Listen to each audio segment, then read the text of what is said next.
clapper loader and camera operator. You've both worked really hard. Paimon thinks you worked even harder than us. Honestly, Paimon was getting a little tired of playing with the clapperboard by the end of it. Worst of all, Paimon started having dreams of you shouting, "Lights, camera, action!" into Paimon's ears. The actual dream can't even start until you've yelled that. Hey, if anything, shouldn't I be more grand and delightful than your dreams? We've been through so much together, and that's how your brain remembers me?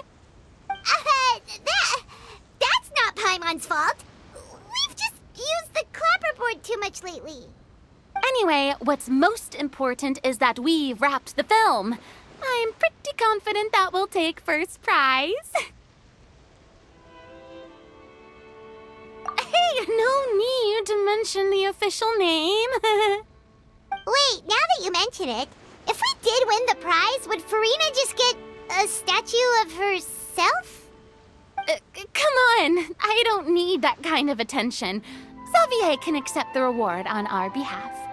But just imagine! Farina accepting the Farina Award and holding a Farina statue. I'm going back to my dessert now. You all can keep discussing that on your own.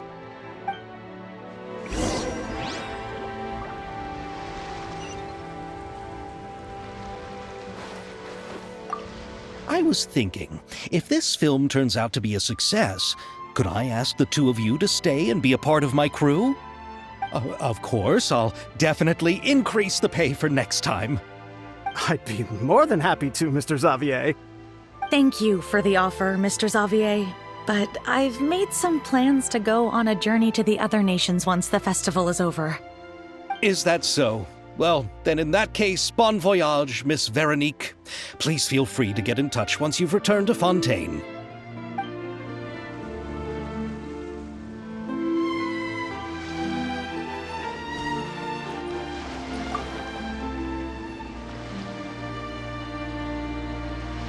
Chiori! Hey, you two. Are you not really into these kinds of big social occasions? Not particularly. But this is still better than Fontaine Fashion Week. But if this film becomes a big hit, people will definitely come flocking to your shop. Yes, that's highly likely. As long as the film can premiere as planned. Are you still worried about the case? That and all the obstacles we had to face today. You're right. It's as if all our bad luck just manifested at once. But why today of all days? No, it's nothing. We've already delivered the film to the editors, so there should be nothing more to worry about.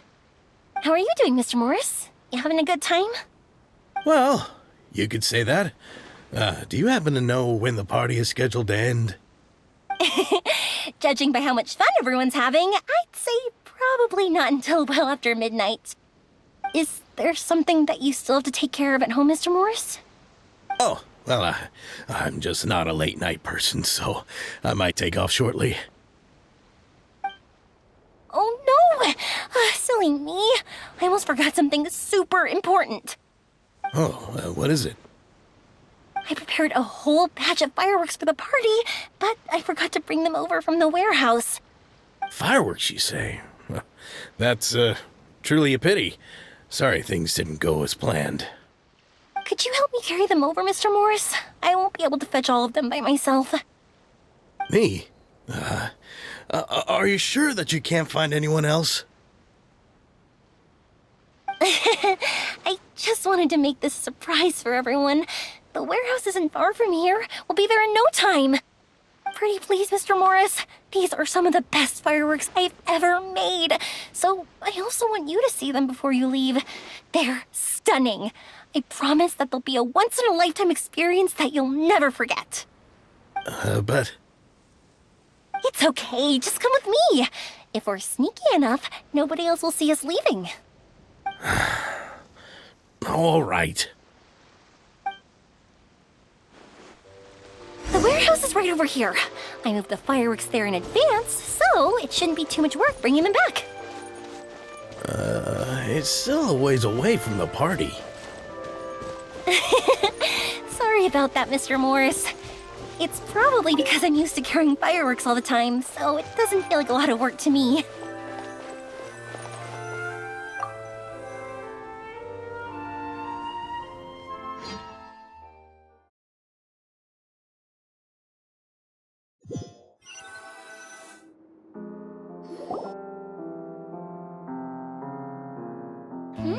It's dark in here.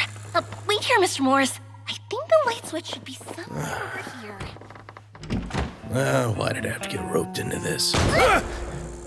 What was that?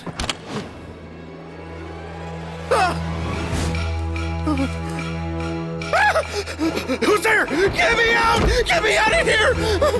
Did you really think you'd get away, Morris?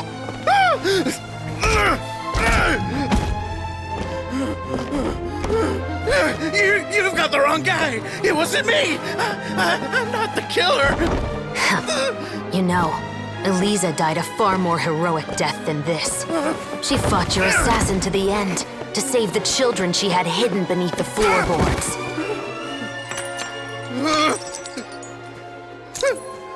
That is Eliza's pendant, the one with a photo of you two inside. The one you gave her. Ring any bells? It's a fake! It has to be! There's no way! No way your assassin didn't destroy it, you mean?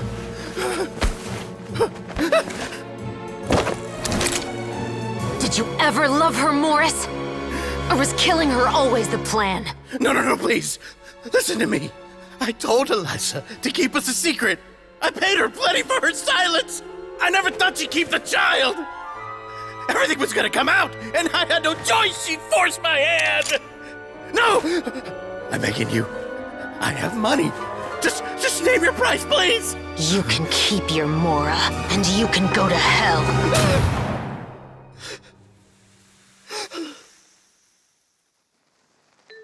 I'm Captain Shovraz of the Special Patrol. Morris, you're under arrest for Eliza's murder.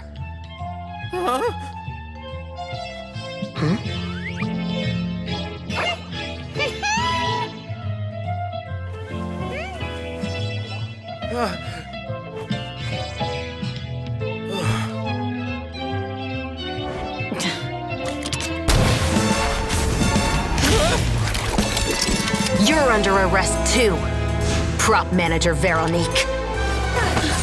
Or perhaps I should call you the Second Musketeer.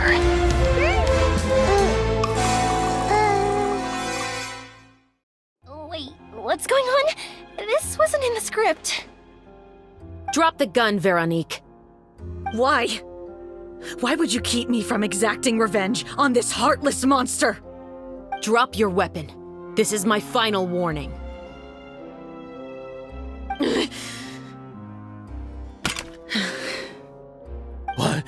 What is going on? Do I have to spell it out for you, Morris? Everything that took place just now was staged to get you to confess the truth. But this last part is all improv, of course.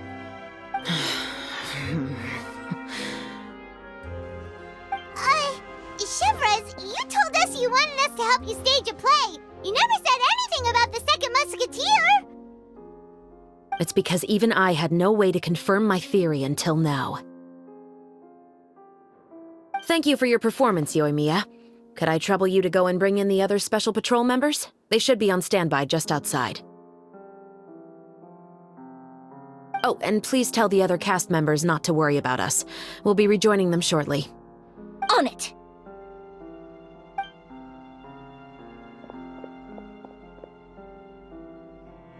So what do you think, Morris? Care to talk about what happened 20 years ago? My patience is limited, you know. Don't force me to take you back to the interrogation room. I'd wager that you wouldn't last for more than a minute in there. With the recording we made, you have no chance of winning in court. Cooperating with us now is the most practical move. All right. I'll talk. I hired an assassin to murder Eliza. She once worked as a maid on my family's estate. She was very beautiful, and after some time I fell for her. We kept our relationship a secret and carried out an affair for some time, but it wasn't long before she became pregnant.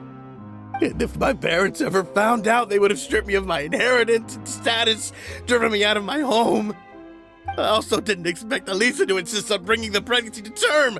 She even asked me to leave my family and travel far, far away with her. She believed that you were truly in love with her. I didn't have a choice. I gave her a large sum of mora, told her to leave the family and to get rid of the baby. But then years later, she sent me a letter. There were photos of 2 children, and she even asked if I could find some time to visit them. Huh? 2 children? Paimon thought Baptiste was the only... you mean... Even if she had the children against your will, you could have just ignored the letter entirely. Why kill her? I had just gotten engaged to be married to an heiress from another wealthy family. So if anyone were to find out about Elisa, my life would be completely ruined. I didn't have a choice. No. You always had a choice. You just made the wrong choice. Again. Do you know how it feels to watch your mother be killed right in front of you? My brother and I were hardly even school age yet. We were hidden beneath the floorboards, grasping each other's hands like a lifeline. We were so terrified that we didn't even know we could ever take a breath. All we could do was to watch Mother try to fight back, and then collapse to the floor. Even after the assassin left, we were still too terrified to leave our hiding spot. We thought that he might come back. It was only until the next evening when we finally climbed out and gathered around our mother. But she had already become cold and stiff to the touch. You made up your mind right then and there to bring this case to light. Not only that, we resolved to get our revenge. And that's why you became the Musketeers. No, that's why I became a musketeer. The man from before was also killed by me. My brother had nothing to do with it. I figured as much. You did? I once told these 2 that he didn't look like a killer to me. His confession from that night also rubbed me the wrong way. I think what really tipped me off was, how could I not feel a sense of regret in him? Huh? He confessed faster than any criminal I've ever met, but he didn't say a single word about you. He insisted that he was the sole perpetrator in the case. But after the questioning ended, I disassembled the musket we dug up from his backyard, put it in front of him, and told him to reassemble it. Wanna guess how far he got?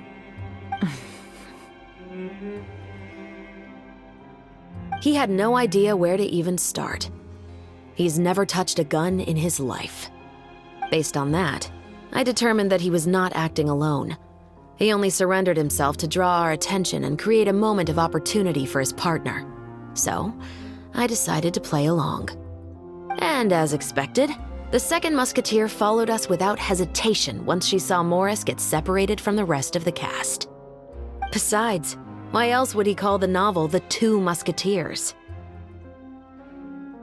But how did you know it was Veronique?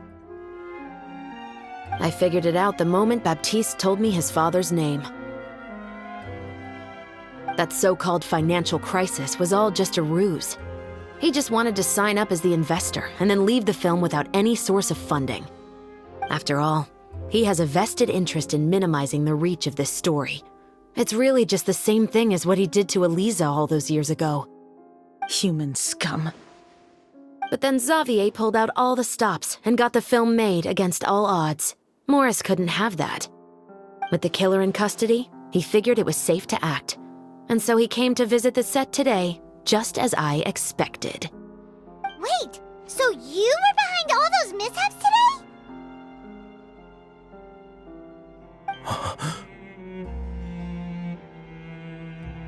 As for the identity of the second musketeer, I assumed they'd probably stay close to Morris and look for an opening. And if they already knew that Morris was the film's investor, then that narrowed the list of potential suspects as well. Furthermore, being the props manager would allow the culprit to avoid scrutiny by purchasing mechanical parts in the name of the crew. With that hypothesis in mind, I went back to check Baptiste's orphanage adoption records. Guess whose name I saw on the same page, just a few lines from his. My brother.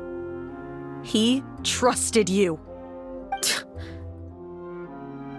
As in, he trusted me to perform the deed on his behalf? He trusted you to stand on the side of justice. I am. I thought you could do it as well. Oh, the look on your face when you told him to go to hell. I really thought you'd put a bullet in his brain. You know what he has done. Are you telling me that you'd rather see him spend the rest of his life living like a king in the fortress of Meripede? I will never be able to forget the feeling of my mother's cold, lifeless hands. And you would call this ending fair? Is this what you call justice? I won't lie, Veronique. I did hesitate when your brother first told me about the truth. I wondered. I agonized over whether I should really put a bullet in his head. So why don't you? Because that should never be how justice is carried out in this world. Perhaps, to you, justice is simply reciprocated. An eye for an eye, and a life for a life. But everyone has their own understanding of justice. If everyone were to pursue their own definition of it, there would be no more order in this world. Today, you'll kill Morris, and tomorrow, his children may come for you. The world cannot render judgments based on a desire for revenge. That will only lead to a cycle of revenge, as well as the destruction of order and civilized society. Fontaine is founded on a set of laws and a standardized code of justice. That is why we are the nation of justice. But with all that said, I will promise you this. Morris will not lead a cushy life in the fortress of Meripede. Chevreuse, the rest of the special patrol is here. Thank you so much, Yoimiya. Letelier, Terena, please take them away.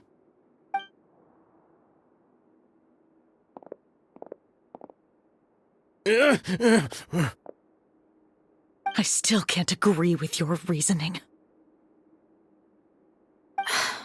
I know. Justice has not been delivered. At least, not today.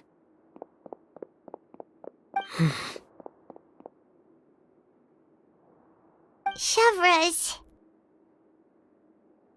Let's go. We should give an explanation to the crew. Thank you for your concern. I'm fine. I'm just thinking about the things in life that have driven people to take justice into their own hands.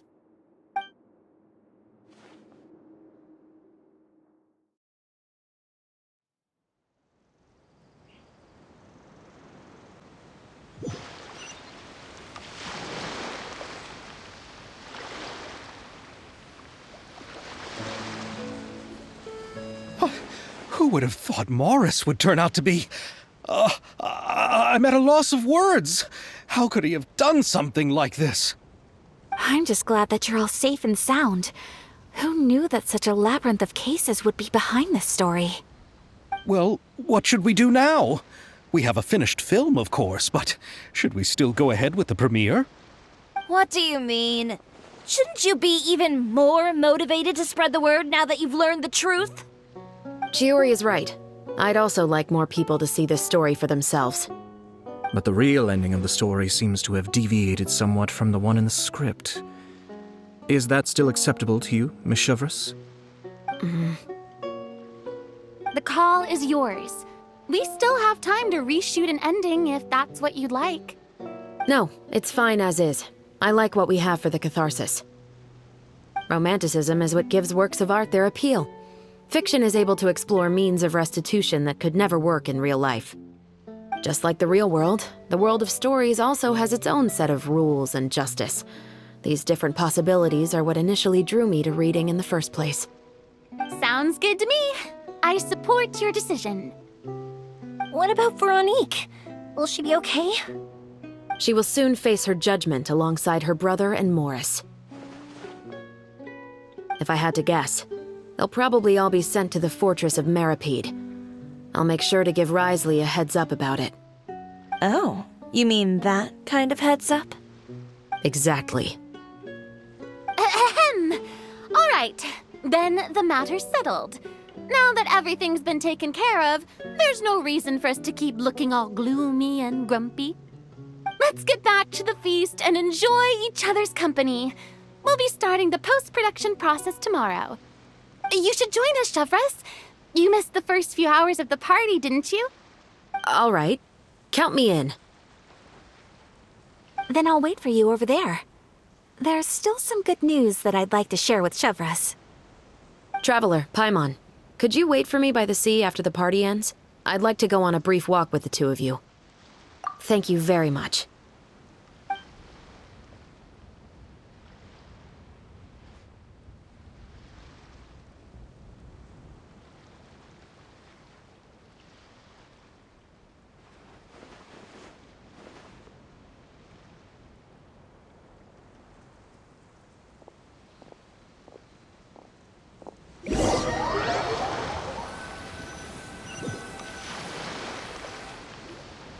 Sorry for the wait.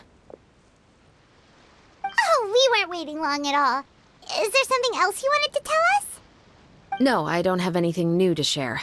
I just felt that since you were my investigation partners, I should have another conversation with the two of you.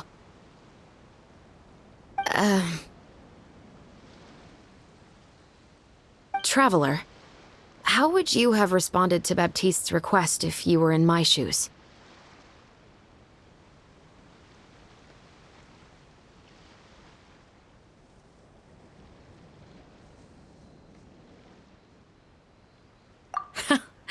Just like the protagonist of the story, huh?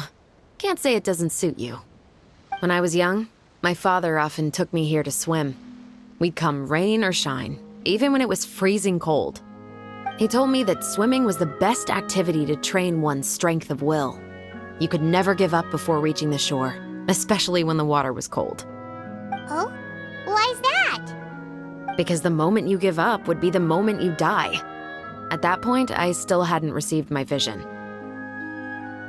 One winter, the chilly wind felt almost like knives on my skin, and the seawater was so frigid that it numbed my toes the moment I stepped in. I cried and begged my father to spare me from having to swim across, but he wouldn't listen. He used to be a member of the Special Patrol as well. You could say it was his way of educating his children. That sounds awful. When he saw that I wouldn't stop crying, he just picked me up and tossed me into the icy water. The bone-chilling cold took away my senses. I couldn't feel anything but fear and rage. I waited for my father to save me, but one look and I knew he'd already started swimming for the opposite shore. I realized that if I were to give up, I really would die right then and there. I used all of my strength to try and catch up to my father. Those few minutes felt longer than my whole life up until that point. I did, however, make it to the other side. I've never felt afraid about anything in my life after that, nor have I ever cried again. That way of teaching would have never worked on Paimon. Yeah, I don't think that was the right method for anyone. It's just that, working now as I am in the pursuit of justice, I still sometimes feel like I've been tossed into that winter sea all over again. The anger and the helplessness. Chevres. But the worse I feel, the more I know to never give up. The alternative would be to forever lose myself among the waves. Anyway, how about a race? Neither of us will drown, but we can still see who swims faster. You guys go ahead! Paimon will grab the clapperboard to mark the start of the race.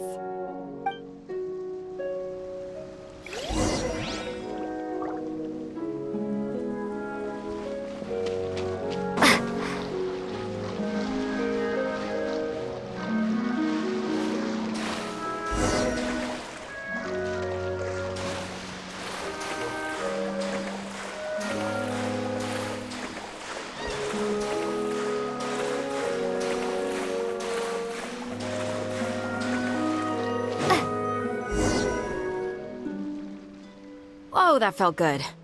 You were so fast in the water, Chevres. You were swimming even faster than Paimon can fly. So, about the Special Patrol. Did you join because of your dad? Partly, but I'd say I was more inspired by the heroes I read about in stories growing up. Oh, so it's due to your love of stories. Of course, it was only after I joined the Special Patrol that I learned that truth is often stranger than fiction. Come on, let's walk a bit more.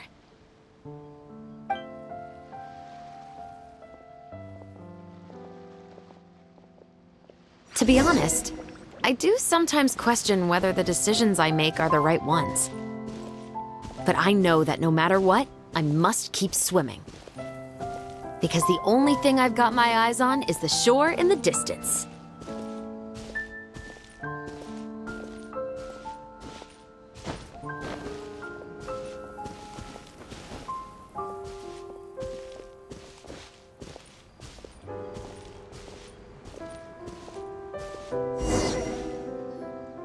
Thank you for coming on this walk with me. I feel a lot better after getting all that off my chest. Huh. We're nearly back at Baptiste's house. Huh, you're right. I didn't realize we were so close. He really did plant a lot of flowers. It's just like how he described it in the story. Huh? Wait. Paimon, Traveler, look! The rainbow roses in the garden. They're in full bloom now.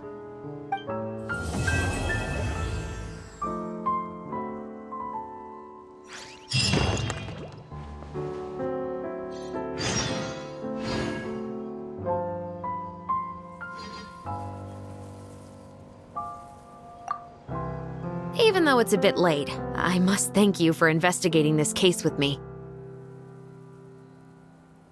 Not on behalf of the Special Patrol this time. It's a personal expression of gratitude from yours truly. Oh, you want to hear more about my father? To be honest, I didn't spend that much time with him.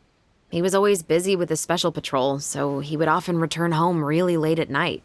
Some nights, he didn't come home at all. Once, he didn't come home for a long time, maybe a whole week or so. When I went out to buy food, I learned that he had become a criminal, and by extension, that made me a criminal's daughter. But we can talk about that another day. I actually have a lot of sympathy for Veronique and Baptiste. I can understand the hatred they feel for their father. But that doesn't mean I'll allow them to walk the path of evil, even if it might lead to another sense of justice. Films are different from the real world.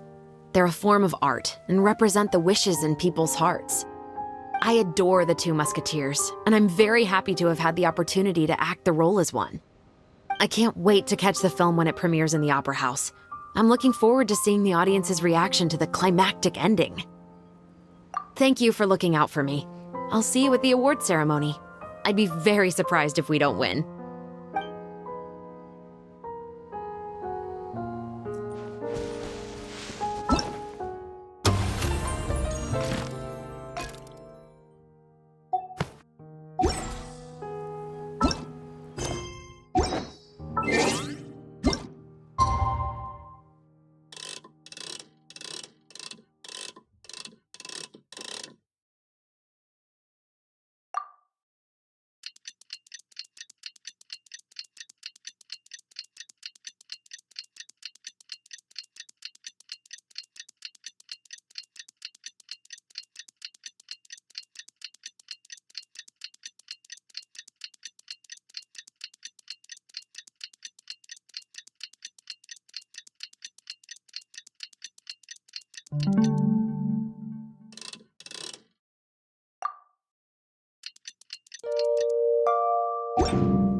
Hey there, you two!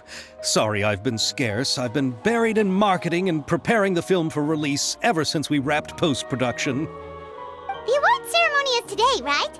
Paimon wonders if we'll win the Farina Award. I'd give it a 90% chance. Farina! Oh, Paimon didn't know you were already here. You're earlier than everyone else. I'm sure the others will also be here in no time.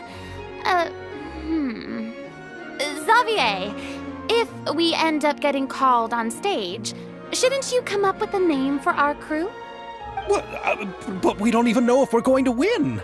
I wouldn't want to jinx our chances by celebrating early. Just open your eyes! Surely you've seen the audience's reactions to our film. We've had nothing but critical acclaim.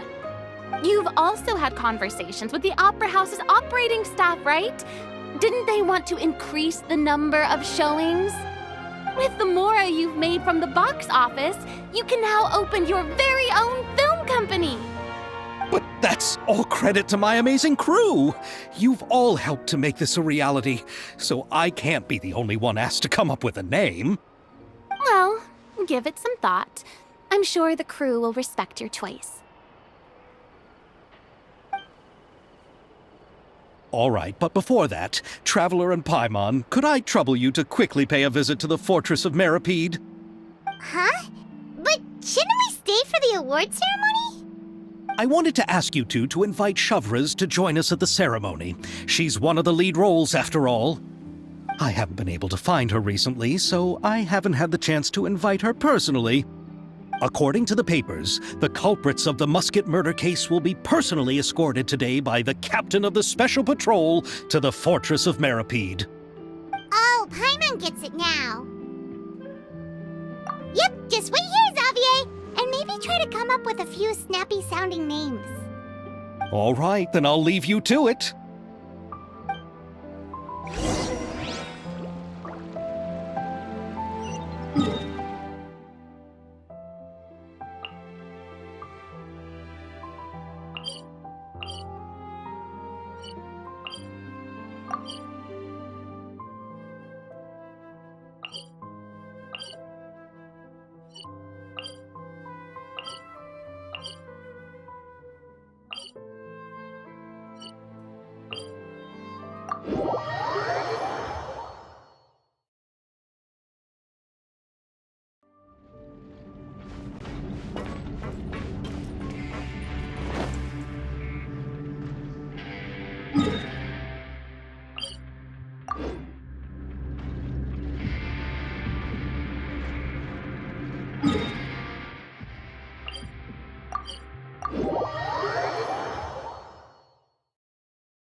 This is as far as I'll be taking them. I'll leave the three of them to you now. Got another errand to run? Something like that. I'm expected at a party. Now that's something you don't hear every day. Found a new pastime? No, it's just a special occasion. Shavraz! Risley! Festivals really do bring people together. It's been a while since I last had so many visitors at the Fortress of Meripede. Call it the festival spirit, I guess. Yeah, you could say that. Even our head nurse has gotten herself all worked up preparing super deluxe nutritious shakes. Just one gulp and you'll have met all your nutrition needs. Were you talking about work just now? We've already finished discussing everything. So, what do you think about my heads up, Mr. Risley? I believe I haven't yet made any promises or guarantees. But you also didn't shoot me down. Here, how about this? You could give everyone a copy of the newspaper. Perhaps on the day when the cover story happens to, oh, I don't know, expose a certain someone's misdeeds from 20 years ago? I suppose then a certain someone may soon find himself the most unlucky person in the Fortress of Meripede? While another 2 people will soon be hailed as heroes. Speaking of heroes, did you two need something from me? Actually, we're here for... You're here to invite me to the party, right? Don't worry, I didn't forget. Ooh, then let's head back right away! See you, Risley! Happy Fontinalia Festival! And the same to you.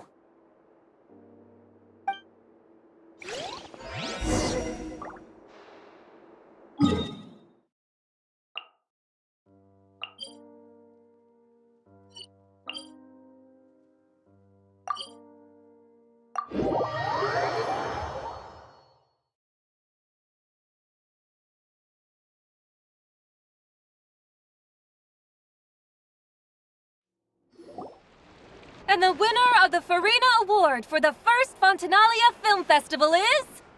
The Two Musketeers!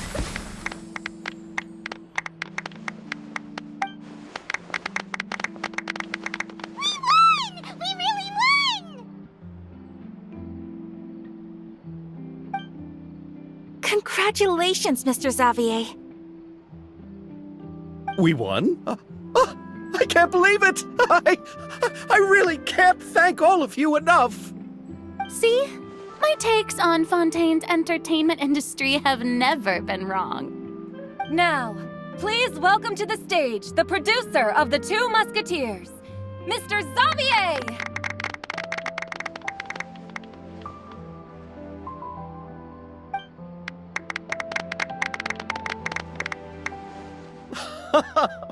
Thank you! Thank you all so much for your recognition and support. While I'm up here, I would love to give special thanks to... Time really flies, huh? It certainly feels that way. It feels like it was only yesterday when you were teaching me to hold a musket. Will you come back to Fontaine again? Of course! I'm very fond of this city. There are so many novel and interesting things that it's been hard to keep track of them all. But how about you? Would you be interested in visiting Inazuma? I can't say the thought has crossed my mind before, but I'd be willing to consider it now. I will be eagerly awaiting your visit. It would be wonderful if you could visit my home and enjoy a taste of our tea and desserts. Yeah, let's keep in touch. Did you accomplish all you came here for? Yes. And you should visit Inazuma again sometime. How has Ogura and her business been? To my knowledge, she's doing quite well. Tell her I said hi. I certainly will. I heard the thunderstorm has stopped. Yes, and the war has also been brought to an end. Peace and prosperity has returned to the islands. I quite like the sound of that. Perfect for hanging textiles out to dry. I'd like to offer my thanks again to the entire cast and crew. Without you, I would have never completed this film, much less had the opportunity to be standing on this stage. With the support of my entire crew, I would like to officially announce our film company, Musketeer Pictures. Woohoo! That has a really nice ring to it. Then in that case, let's please welcome all the members of Musketeer Pictures onto the stage for a commemorative photo. Oh, Paimon didn't know we'd also be taking pictures. Director Farina, I believe you are the most deserving person to raise this trophy. Huh? No. There's no need. It's so embarrassing. It's an honor the director deserves. Yes, I agree. Just accept that you're not getting out of this. Ready, everyone? 3, 2, 1. Musketeer Pictures!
Umbrella warfare, I guess.